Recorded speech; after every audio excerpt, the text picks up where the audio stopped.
चलो अब देख लो भाई, उस दिन जो है ये पढ़ाया था E is equal to minus dv by D R and R के, ये पढ़ा दिया था अपने पास, ठीक है ना। अब अपन चलते हैं, अगर मान लो अपने को केवल x दिशा में ही विद्युत क्षेत्र ज्ञात करना है, कौन सी दिशा में विद्युत क्षेत्र ज्ञात करना है अपने को, x दिशा में ही, तो सबसे पहले x दिशा में घटक, विद्युत क्षेत्र का घटक मान लो कि Ex है, घटक क्या मान लिया अपन ने, Ex, तो माइनस dv बाई dx होगा।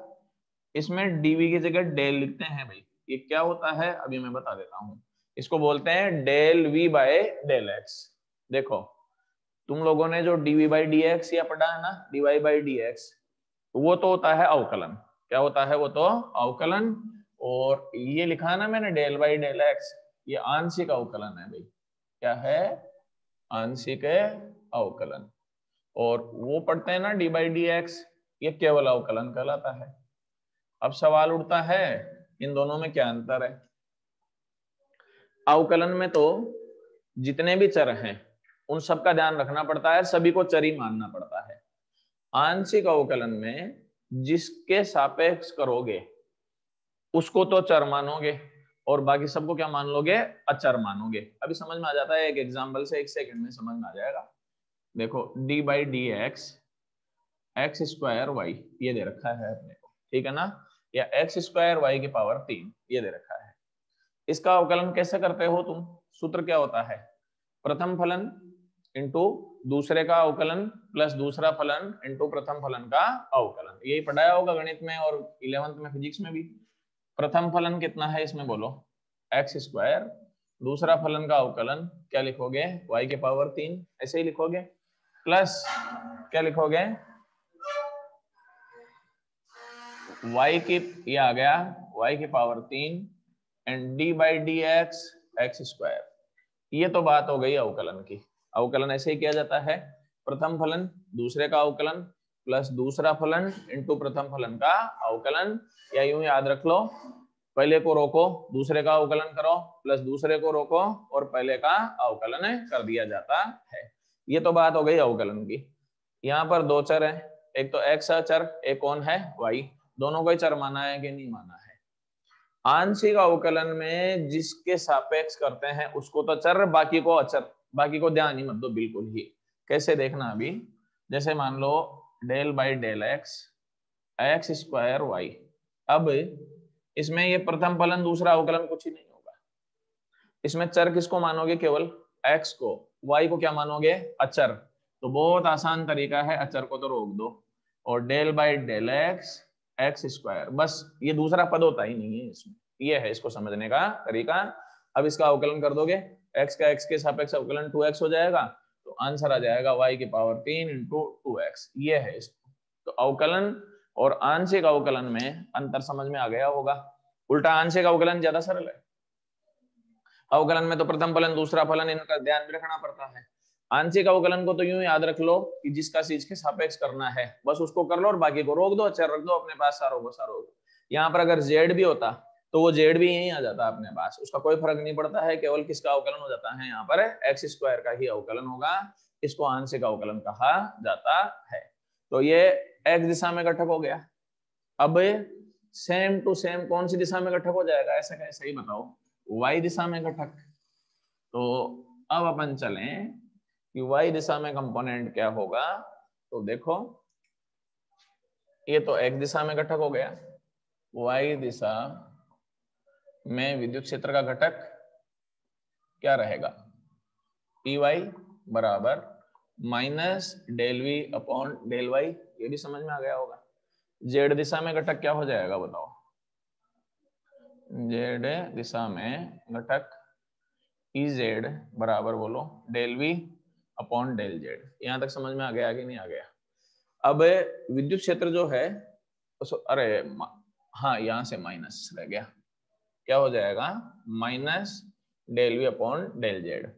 विद्युत क्षेत्र जो है सदिश राशि है, सदिश को अगर 3D में पढ़ते हैं तो 3 घटक हो गए, x हो गया, y हो गया और z हो गया। आप लोगों ने 11th में ये पढ़ा होगा, ए वेक्टर बराबर आई ए एक्स प्लस जे ए वाई प्लस के ए जेड, ये तो पढ़ा है ना अपने पास। इसी से अपन चलते हैं। तो विद्युत क्षेत्र की तीव्रता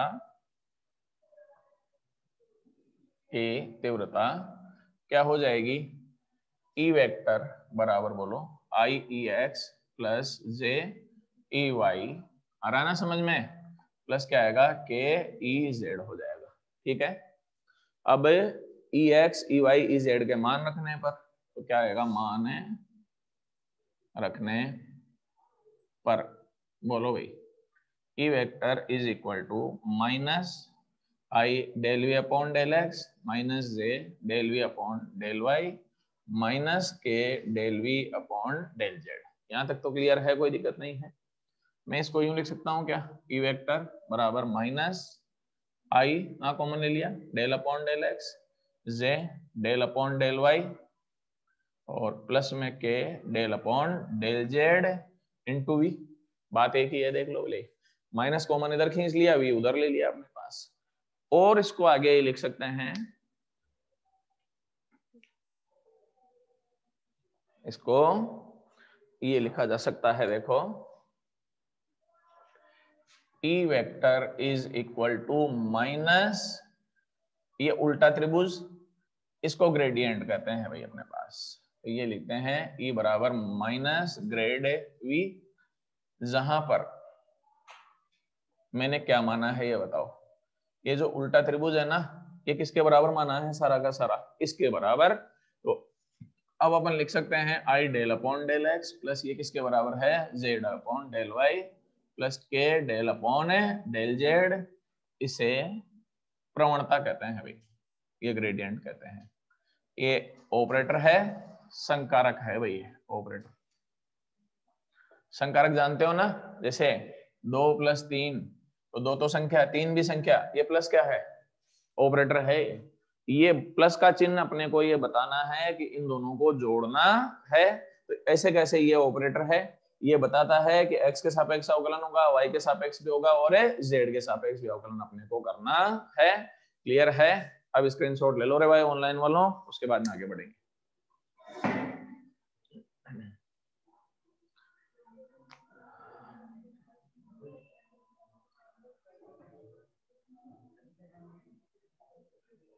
चलो जी भाई,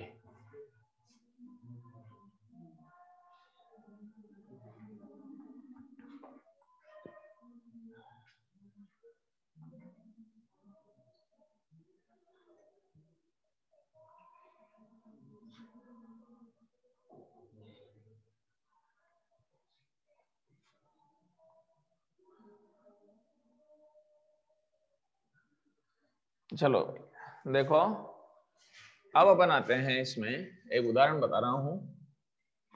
यदि v बराबर x² y plus 2yz plus x(z)⁻³ है, तो बिंदु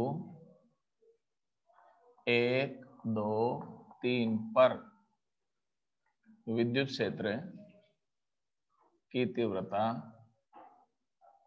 ज्ञात कीजिए।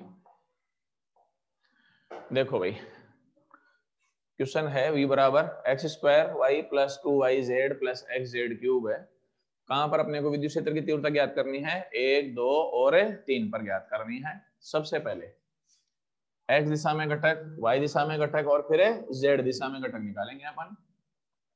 तो शुरुआत करो, ई एक्स बराबर minus del V upon del X, यही पढ़ाया था, minus del upon del X, V का मान बोलो क्या है, x² y plus 2yz plus xz³। अब देखो माइनस पैसा कैसा, आंशिक अवकलन कैसे करोगे इसका बोलो, जहां जहां इसमें x² है, y को नियतांक मान लेना, ये नियतांक मान लिया, x² का अवकलन कितना होगा, 2x हो गया, तो ये 2x हो गया। आ गया समझ में? तो इसमें x है क्या, नहीं है, तो ये नियतांक हो गया कि नहीं हो गया, नियतांकों का अवकलन किसके बराबर हो गया, 0 के बराबर, ये 0 हो गया। इसमें बोलो z³ तो नियतांक रह गया, एक्स के सापेक्ष अवकलन कितना हो गया, 1 हो गया अपने पास। क्लियर है मामला। बिंदु कितना है, 1 2 3।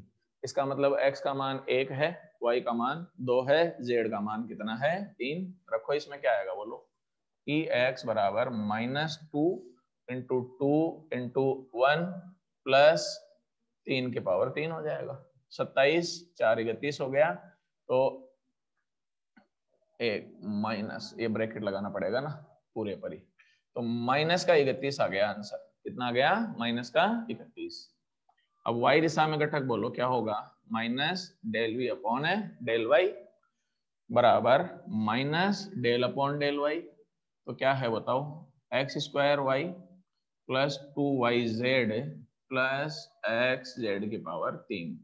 ये तो 0 हो जाएगा, ये दो ही तो घटक बचेंगे। पहले हमें बोलो माइनस ऐसा का ऐसा, एक्स स्क्वायर नियतांक है, y का y के सापेक्ष अवकलन 1 हो गया, फिर 2z ऐसा का ऐसा हो गया, फिर y का y के सापेक्ष अवकलन कितना हो गया, 1 के बराबर। मान रख दो, x का मान 1 है, z का मान 3 है, तो माइनस 1 का स्क्वायर प्लस 2 गुणा 3, 6 और 1 7 हो गया। आंसर कितना आ गया, माइनस का 7। तीसरा घटक बोलो भैया, Ez बराबर क्या आएगा, minus del V upon del Z बराबर बोलो माइनस में del upon del Z X square Y है प्लस 2yz है प्लस एक्स जेड की पावर 3 है।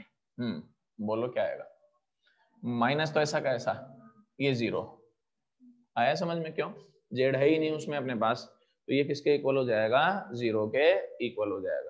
समझ में तो आ रहा ना भाई ऑनलाइन वालों। ये 0, इसमें प्लस 2y नियतांक, z का z के सापेक्ष कितना हो गया, 1 हो गया, प्लस वापस चलो x नियतांक, और ये कितना हो जाएगा 2z का स्क्वायर, 3z का स्क्वायर आ गया होगा, z की पावर 3 का अवकलन। मान रख दो इनका, चलो -2 इंटू 2 प्लस 3 इंटू एक्स का मान 1, जेड का मान 3 का स्क्वायर, 9 27 31 हो गया। ये कितना हो गया, माइनस का 31 आ गया है।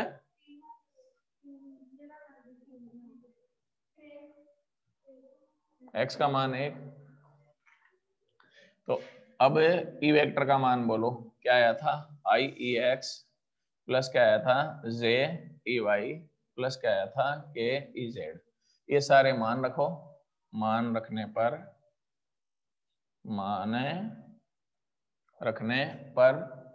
ई वेक्टर बराबर क्या आएगा, माइनस का 31 आई हो जाएगा, माइनस का 7 जे हो जाएगा, और माइनस का 31 के हो जाएगा। सारे माइनस में आएंगे कि नहीं आएंगे। अब अपन ये चलते हैं, अगर ई वेक्टर का मोड आपको निकालना हो तो आसान तरीका है, 31 का स्क्वायर प्लस 7 का स्क्वायर प्लस 31 का, ये सॉर्ट आउट कर लेना। ये आंशिक अवकलन है, अगर आपको थोड़ा सा भी याद हो तो 11th क्लास में भी है, गुरुत्वाकर्षण वाले पार्ट में है, पता नहीं पढ़ाया कि नहीं पढ़ाया, स्क्रीनशॉट ले लो भाई।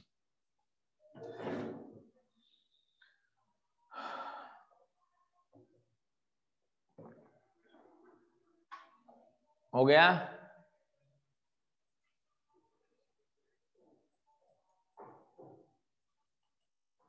चलो जी भाई।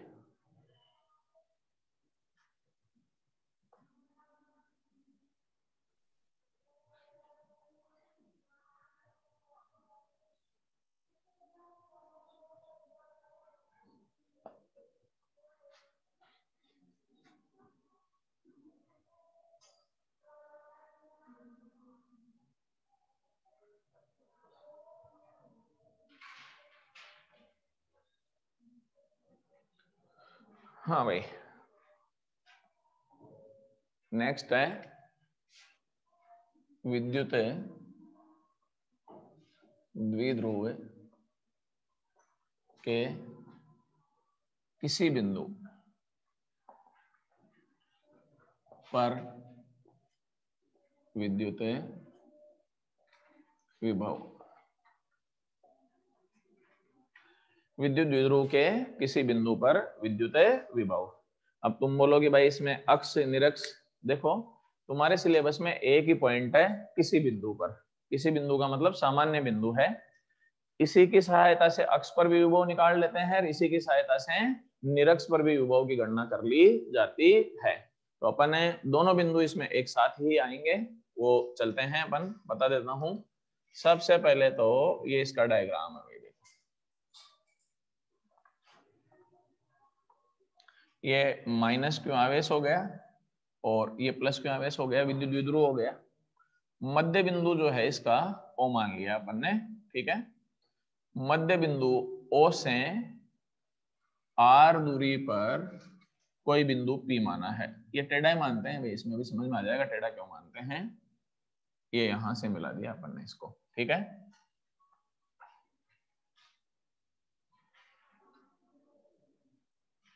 ये बिंदु हो गया, लाइन सीधी नहीं आ रही क्या आज,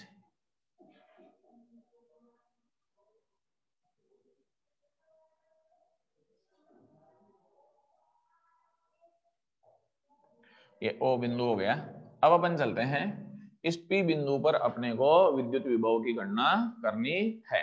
देखो ये न तो अक्ष पर है न निरक्ष पर है, ओ को पी से मिलाने वाली रेखा द्विध्रुव के अक्ष के साथ कितना कोण बनाती है, थीटा कोण बनाती है। अगर ये बिंदु अक्ष पर होता तो ये यहाँ आता है कि नहीं आता है, और निरक्ष पे आता तो यहाँ 90 डिग्री के कोण पर आ जाता। तो थीटा बराबर 0 होते ही तो बिंदु कहां पर आ जाएगा, अक्ष पर, और थीटा बराबर 90 होते ही बिंदु कहां पर चला जाएगा, निरक्ष पर। आगे बात समझ में अपने पास। अब अपन एक काम करते हैं, इसमें आप ये जानते हो ये दूरी ए सबने पढ़ाई है, ये दूरी भी किसके बराबर होती है, ए के बराबर होती है, क्लियर है। इस लाइन को मैं आगे बढ़ाता हूं, बढ़ा दिया इस लाइन को आगे, बढ़ा ही सकते हैं तो रेखा को, इस लाइन को आगे बढ़ा दिया। अब अपन क्या करते हैं, पी बिंदु से ये ए तक का चाप भर लेते हैं, पी से कहां तक का चाप भर लेते हैं, ए तक का, प्रकार की सहायता से यहां से यहां तक का चाप भर लिया और इस बिंदु पर काट दिया। जहां पर कट गया वो बिंदु जो है मैं सी मान लेता हूं, जहां पर चाप कट गया वो बिंदु क्या मान लिया मैंने, सी। तो सीपी किसके बराबर हो गया, सीपी किसके बराबर हो गया, एपी के बराबर। अरे चाप ही तो काटा है लंबाई नाप के ही, तो सीपी किसके बराबर कर लिया अपन ने, एपी के बराबर। यहां तक तो आ गया समझ में अपने पास। ये कोण जो है कितने डिग्री का हो जाएगा, यहाँ से 90 डिग्री का हो गया। आगे वापस चलते हैं, पी से बी तक का चाप भर लेते हैं, इस लाइन पर काटते हैं, ये कहीं यहाँ कहीं कटेगा कि नहीं कटेगा। ये बिंदु मैंने डी मान लिया, तो डीपी किसके बराबर हो जाएगा, अब ये बता दो, बीपी के बराबर। डीपी किसके बराबर हो जाएगा, बीपी के बराबर। यहां तक की तो आगे ज्योमेट्री समझ। अगर ये कोण थीटा है तो ये कोण भी क्या हो जाएगा, थीटा हो जाएगा। थीटा के सामने की भुजा ये तो क्या हो जाएगी, 90 के सामने की भुजा क्या हो जाएगी, और जो बच गया वो क्या हो जाएगा, आधार, ठीक है ना। फिर थीटा के सामने की भुजा क्या हो जाएगी, लंब। 90 के सामने, ये कोण 90 हो गया ना, 90 के सामने की भुजा कर्ण, और ये जो बच गया वो क्या हो जाएगा, आधार। क्लियर है मामला। ओ से पी की दूरी किसके बराबर मानी है मैंने, आर के बराबर है। इसमें मेन काम जो है सारा रचना का ही काम है, पूरा का पूरा ही। अब अपन चलते हैं माइनस क्यू के कारण पी बिंदु पर विभव, माइनस क्यू के कारण पी पर विभव। अब V1 मान लेता हूं, माइनस के कारण विभव माइनस में होता है और प्लस के कारण विभव किस में होता है, प्लस में होता है। ये आपको कल पढ़ाया ही था, कल का मतलब परसों या जब भी। तो ये हो गया माइनस के क्यू अपॉन क्या आएगा, एपी। कैसे, आवेश कहां पर है, ए पर, ज्ञात कहां पर करना है अपने को, पी पर। तो एपी आ गया, आगे नहीं आ गया। ये समीकरण नंबर 1। एपी किसके बराबर है, सीपी के बराबर है, ये सीपी लिख दिया। सीपी को आर के पदों में बताओ क्या होगा, आर प्लस ओसी। ये रहा, यहां से यहां तक की है सीपी, तो ये ओसी अलग कर दो और ये आर अलग कर दो, तो आर प्लस ओसी हो गया, आगे नहीं हो गया। तो ये हो गया आर प्लस ओसी। डायरेक्ट मान नहीं निकलता इसलिए करने पड़ते हैं सब। अब त्रिभुज ले लेते हैं ए ओ सी, ए ओ सी से ए ओ सी से कोस थीटा निकाल लो भाई। अब तुम बोलोगे कभी कोस थीटा कभी साइन थीटा, जरूरत के हिसाब से निकलता है। तो अपने को ज्ञात क्या करना है, आधार दिया क्या हुआ है, कर्ण। आधार और कर्ण में किसमें संबंध होता है, कोस में, तो कोस ही आएगा, आगे नहीं आएगा। कोस थीटा बराबर आधार बटे कर्ण हो गया, तो ओसी अपॉन क्या हो गया, ए, ये ए हो गया। तो ओसी किसके बराबर आ जाएगा, ए कोस थीटा के बराबर। ये मान यहाँ रखो, से एपी बराबर बोलो आर प्लस ए कोस थीटा। अब एपी का मान समीकरण 1 में रख दो, तो क्या रहेगा, 1 से बोलो V1 बराबर माइनस में K Q upon are plus A cos theta, समीकरण नंबर 2। मेरे हिसाब से यहां तक तो समझ में आ गया होगा, कोई दिक्कत नहीं है। अब अपन चलते हैं प्लस क्यों के कारण पी पर विभव के कारण पी पर विभव। बोलो भाई, V2 K Q upon BP, ये समीकरण नंबर 3। बीपी किसके बराबर है, बीपी किसके बराबर है, डीपी के बराबर है। यहां से यहां तक है डीपी के बराबर, तो ये बीपी बराबर डीपी, और डीपी को आर के पदों में बोलो, R minus OD, R minus OD. हाँ भाई आंसर सही है योगेश अंजलि, तो आर माइनस ओडी। अब त्रिभुज बी ओ डी से कोस थीटा बराबर आधार बटे कर्ण। ये रहा आधार क्या है ओडी, कर्ण क्या है ए, तो ओडी अपॉन क्या हो जाएगा ए, ओडी बराबर ए कोस थीटा हो जाएगा। ये मान यहां रख दो इसमें, तो बीपी किसके बराबर आ जाएगा बताओ, आर माइनस ए कोस थीटा के बराबर हो गया। और ये मान वापस समीकरण 3 में रख दो, तो क्या रहेगा, समीकरण 3 से क्या रहेगा बताओ, V2 K Q upon are minus A cos theta, ये समीकरण नंबर 4। तो P पर अब सरल है आगे काम, कुल विभव बोलो, V बराबर V1 प्लस V2 हो जाएगा, और समीकरण 2 व 4 से एक बार स्क्रीनशॉट ले लो रे भाई, उसके बाद में आगे बढ़ेंगे।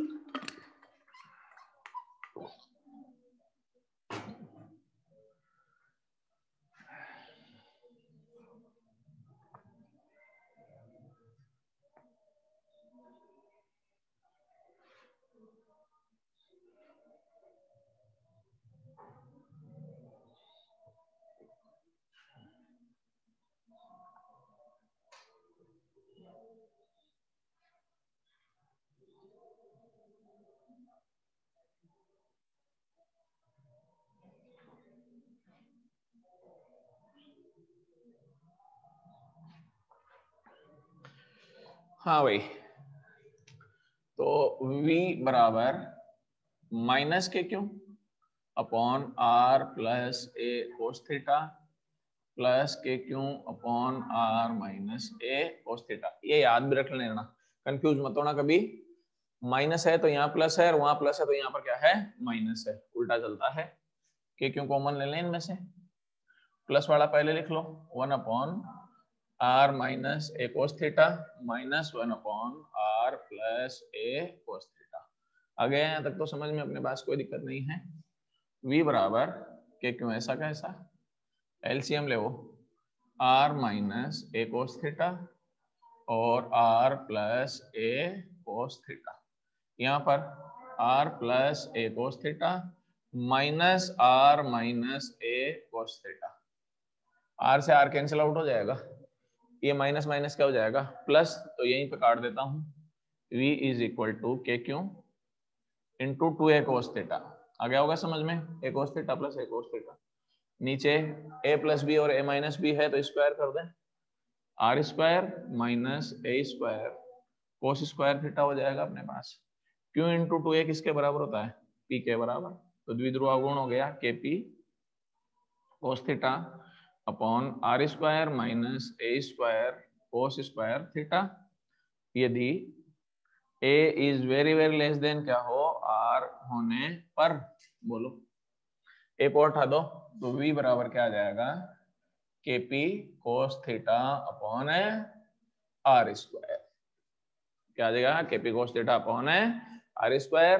अब फर्स्ट कंडीशन ले लेता हूं मैं, थीटा बराबर कितना हो 0 होने पर। कौन आएगा थीटा बराबर 0 पर? अक्स। कैसे? माइनस क्यों प्लस क्यों? यही था P बिंदु, ये कौन थीटा, ये थीटा बराबर 0 कब होगा? जब ये यहाँ आ जाएगा, यहाँ गया तो अक्स हो गया, आगे नहीं हो गया। और थीटा बराबर 90 हो गया तो बिंदु कहां पर चला जाएगा? निरक्ष पर चला जाएगा। तो अक्ष और निरक्ष आ गया समझ में अपने पास। अक्ष पर होगा तो V axial is equal to KP cos 0 upon R square. cos 0 का मान 1 हो जाएगा तो एक्सियल इज इक्वल टू क्या होगा KP upon R square. Second condition है थीटा बराबर 90 डिग्री होने पर क्या हो जाएगा, ये निरक्ष हो जाएगा। ठीक है, एक सेकंड,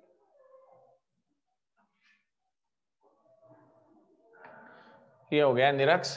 तो क्या आएगा V बराबर KP cos 90, cos 90 का मान 0 हो जाएगा तो V इज इक्वल टू 0। निरक्ष पर विभव 0 होता है, ये तो न्यूनतम है, मिनिमम है, और ये अधिकतम है। तो किसी भी विद्युत द्विध्रुव में अधिकतम विभव तो कहां पर प्राप्त हुआ? अक्ष पर। और न्यूनतम विभव कहां पर प्राप्त हुआ? निरक्ष पर। निरक्ष पर विभव किसके बराबर हो गया? 0 के बराबर। अब ये निरक्ष पर कोई बिंदु है, विभव कितना है इस पर? ये बिंदु भी निरक्ष पर ही है, विभव फिर किसके बराबर है? फिर यहाँ पर कोई बिंदु ले लें, निरक्ष पर विभव कितना है? 0। तो निरक्ष के सभी बिंदुओं पर विभव किसके बराबर है? 0 के बराबर है। तो अपन ये भी कह सकते हैं कि निरक्ष के सभी बिंदुओं पर विभव समान है। निरक्ष के सभी बिंदुओं पर विभव समान है। जिस पृष्ठ पर विभव समान होता है उसे क्या कहा जाता है? समविभव पृष्ठ। क्या कहते हैं? तो अपन ये कह सकते हैं कि विद्युत द्विध्रुव के लिए निरक्ष तल किसका कार्य करता है? समविभव पृष्ठ का कार्य करता है। इसीलिए किसी इकाई धनावेश को निरक्ष के किसी भी बिंदु से किसी भी बिंदु तक ले जाने में किया गया कार्य हमेशा ही किसके बराबर होगा? 0 के। या अपन ये कह सकते हैं कि निरक्ष पर अपने को कोई भी कार्य नहीं करना पड़ेगा और टोटल कार्य हमेशा ही किसके बराबर आ जाएगा? 0 के बराबर। क्लियर है मामला अपने पास? एक चीज और चलते हैं, निरक्ष पर विद्युत क्षेत्र जो है ये पढ़ा रखा है मैंने, KP अपॉन R क्यूब हो गया। तो विद्युत द्विध्रुव के लिए निरक्ष वो उदाहरण है जहां विभव 0 है परंतु विद्युत क्षेत्र 0 नहीं है। देख लो, निरक्ष उसका उदाहरण है कि जिसके लिए V का मान तो 0 है पर E का मान 0 नहीं है। आ गया समझ में? स्क्रीनशॉट ले लो, उसके बाद में आगे बढ़ेंगे।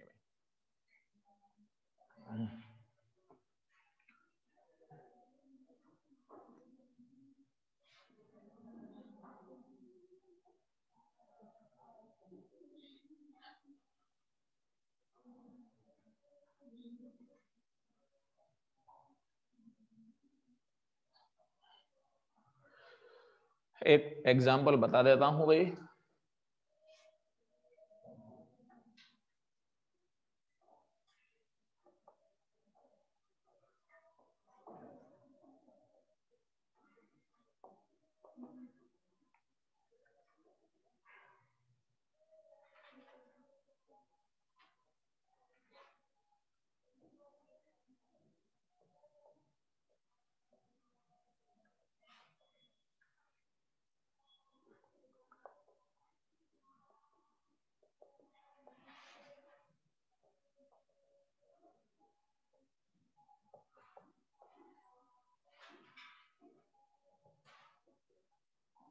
हाँ जी भाई,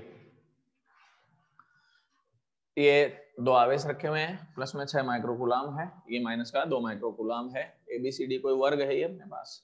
ये पूछा है कि कई धनावेश को कहां से कहां तक ले जाने में किया गया कार्य ज्ञात करना है, बी से डी तक ले जाने में किया गया कार्य ज्ञात करो। तो डब्ल्यू बी डी यही होगा, बराबर बोलो क्यों वी बी माइनस क्या हो जाएगा वी डी, एक बिंदु से दूसरे बिंदु तक ले जाने में किया गया कार्य किसके बराबर होता है, विभवांतर के बराबर होता है। ठीक है ना। अब अपन चलते हैं, एक तो वीबी का मान निकाल लेते हैं, एक इसका मान निकाल लेते हैं वीडी का। तो वीबी का मान बोलो, बी पर विभव कितना होगा बोलो, बी पर है वीबी किस किस के कारण होगा रे, इस बिंदु पर विभव एक तो इसके कारण होगा, एक इसके कारण होगा। क्या लिखोगे, के Q1 अपॉन दूरी ए मान लो, तो सारी ए हो गई कि नहीं हो गई, के Q अपॉन ए हो गया, प्लस क्या होगा के Q2 अपॉन क्या हो जाएगा ए। क्लियर है मामला। इसको तो Q1 मान रहा हूं और इसको क्या मान रहा हूं मैं Q2। अब डी पर विभव बोलो क्या होगा, डी पर विभव वीडी बराबर बोलो के इसके कारण, तो क्या आएगा बताओ, के Q1 वापस ए आएगा, प्लस क्या आएगा के Q2 अपॉन ए, दोनों क्या है बराबर है, दोनों बराबर है तो कार्य किसके बराबर हो गया, वीबी किसके बराबर आ रहा है, वीडी है, तो डब्ल्यू बी डी बराबर क्यों वीबी माइनस वीबी, और ये जीरो किया गया कार्य किसके बराबर होगा, जीरो के बराबर होगा। इसको यूं भी ज्ञात कर सकते हैं, ये बी से को डी से मिलाने वाला पृष्ठ जो है ये समविभव पृष्ठ है। कौन सा पृष्ठ है ये, तो समविभव पृष्ठ के सभी बिंदुओं पर विभव किसके बराबर हो जाए, विभव बराबर होगा। तो एक बिंदु से दूसरे बिंदु तक ले जाने में किया गया कार्य हमेशा ही किसके बराबर हो जाएगा, जीरो के बराबर हो जाता है। स्क्रीनशॉट ले लो रे भाई।